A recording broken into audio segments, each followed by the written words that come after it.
Hi, this is Pippi Longstocking. Yesterday I was reading from a sample book online and I didn't realize that that wasn't the end of chapter 1.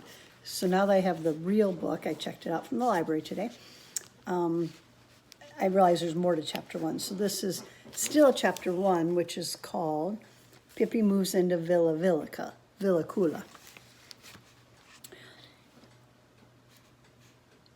I think I left off with this line.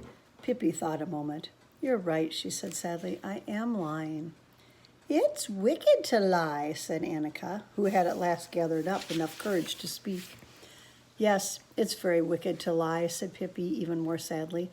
But I forget it now and then. And how can you expect a little child whose mother's an angel and whose father is king of Cannibal Island and who herself has sailed on the ocean all her life, how can you expect her to tell the truth always?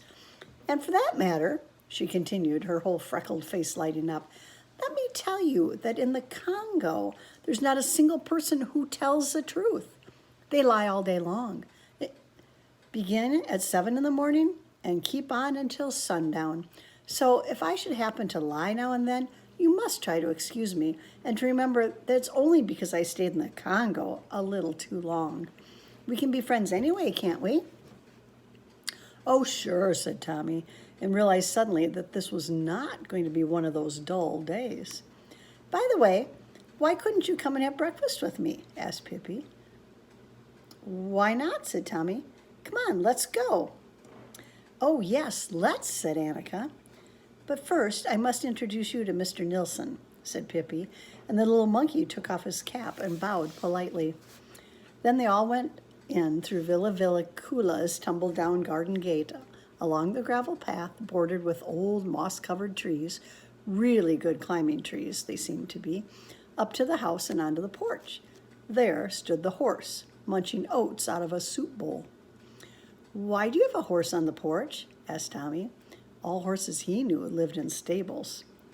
Well, said Pippi thoughtfully, he'd be in the way in the kitchen, and he doesn't like the parlor. Tommy and Annika patted the horse and then went into the house. It had a kitchen, a parlor, and a bedroom, but it certainly looked as if Pippi had forgotten to do her Friday cleaning that week. Tommy and Annika looked around cautiously, just in case the king of the Cannibal Isles might be sitting in a corner somewhere. They'd never seen a cannibal king in all their lives, but there was no father to be seen, nor any mother either. Annika asked anxiously, Do you live here all alone? Of course not, said Pippi. Mr. Nilsson and the horse live here too. Yes, but I mean, don't you have any mother or father here?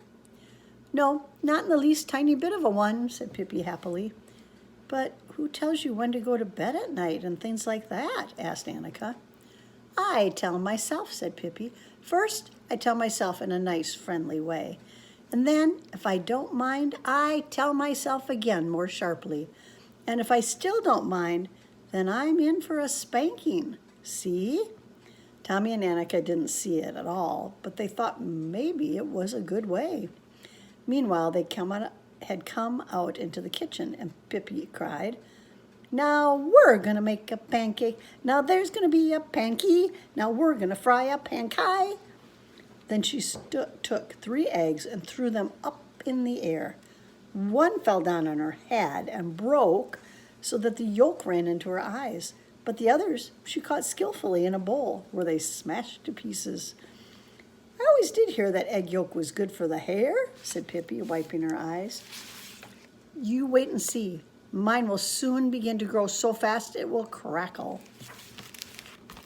Here's Pippi cooking. See the egg on her hair?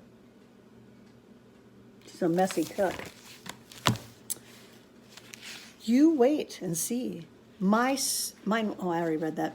As a matter of fact, in Brazil, all the people go about with eggs in their hair, and there are no bald-headed people. Only once was there a man who was so foolish that he ate his eggs instead of rubbing them on his hair. He became completely bald, and when he showed himself on the street, there was such a riot that the police were called out. While she was speaking, Pippi had neatly picked the eggshells out of the bowl with her fingers. Now she took a bath brush that hung on the wall and began to beat the pancake batter so hard that it splashed all over the walls. At last she poured what was left into a griddle that stood on the stove. When the pancake was brown on one side, she tossed it halfway to the ceiling so that it turned right around in the air, and then she caught it on the griddle again. And when it was ready, she threw it straight across the kitchen right onto a plate that stood on the table. "Eat," she cried, "eat before it gets cold." And Tommy and Annika ate and thought it was a very good pancake. Afterward, Pippi invited them to step into the parlor. There was only one piece of furniture in there. It was a huge chest with many tiny drawers. Pippi opened the drawers and showed Tommy and Annika all the treasures she kept there. There were wonderful birds' eggs, strange shells and stones, pretty little boxes, lovely silver mirrors, pearl necklaces, and many other things that Pippi and her father had bought on their journeys around the world. Pippi gave each of her new playmates a little gift to remember her by. Tommy got a dagger with a shimmering mother-of-pearl handle, and Annika a little box with a cover decorated with pink shells. In the box there was a ring with a green stone. "Suppose you go home now," said Pippi, "so that you can come back tomorrow. Because if you don't go home, you can't come back, and that would be a shame." Tommy and Annika agreed that it would indeed. So they went home, past the horse, who had now eaten up all the oats, and out through the gate of Villa Villacula. Mr. Nielsen waved his hat at them as they left. Chapter 2, Pippi is a thing finder and gets into a fight. She's quite a character.